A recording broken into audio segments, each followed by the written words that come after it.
Hello my dear students. Today we are going to deal with the topic 3.1 expansion of ideas.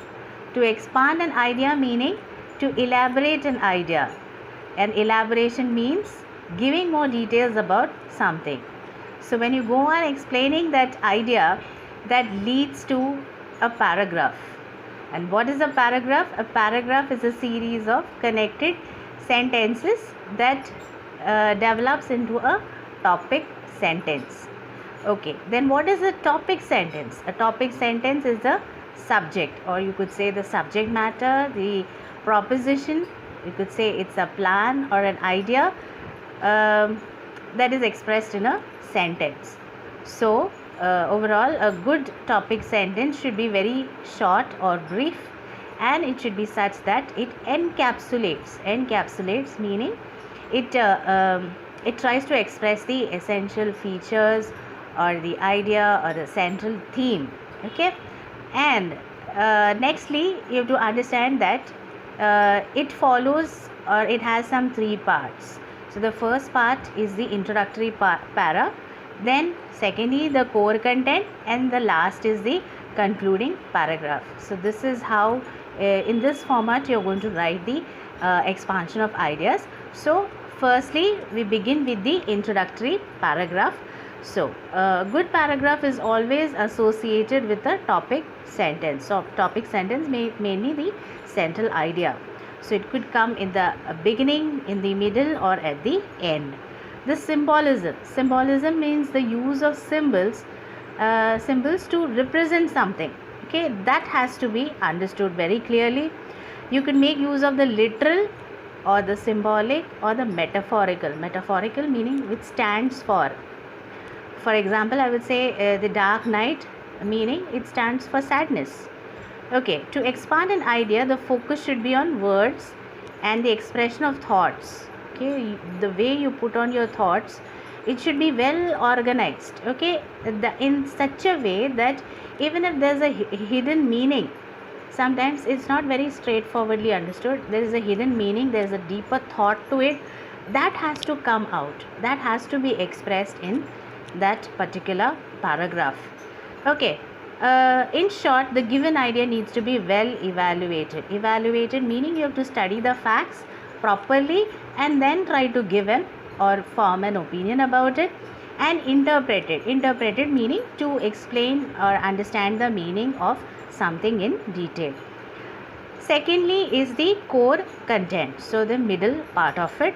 So you have to take certain things into consideration. What are those? You can explore certain perspectives, certain outlook of different people. Okay, take that into consideration. You can give instances, giving more examples.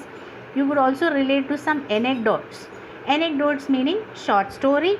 You could also relate to some experiences, personal experiences. All that can be taken into account. But then when you're writing all this, you have to be very careful that it should be organized, it should have a clarity.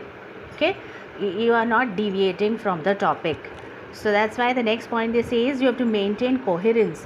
Some logical connection has to be maintained, okay, between the sentences.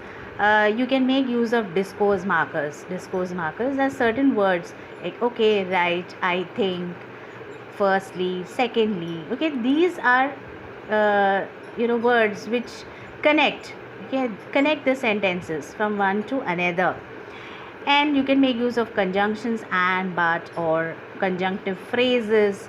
And then every paragraph, it should have it should talk about the main idea, the central theme. You cannot deviate from that.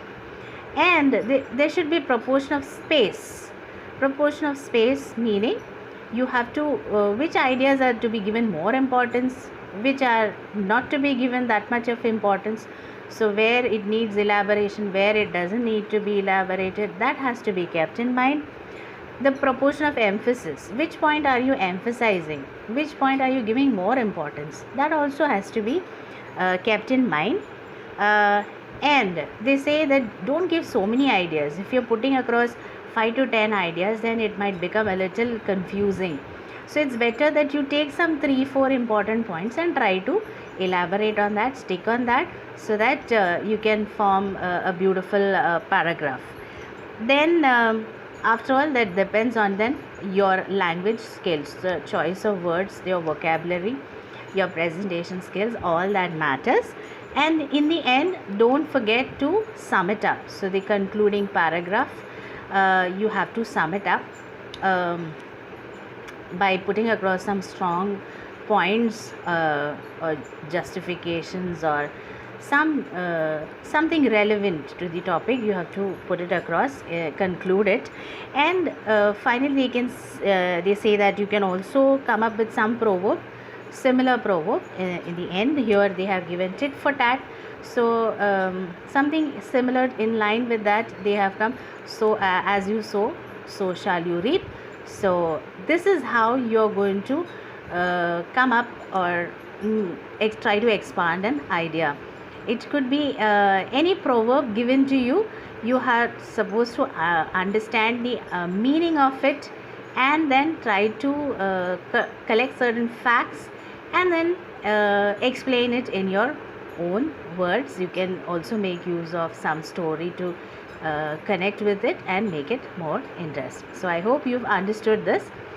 Thank you.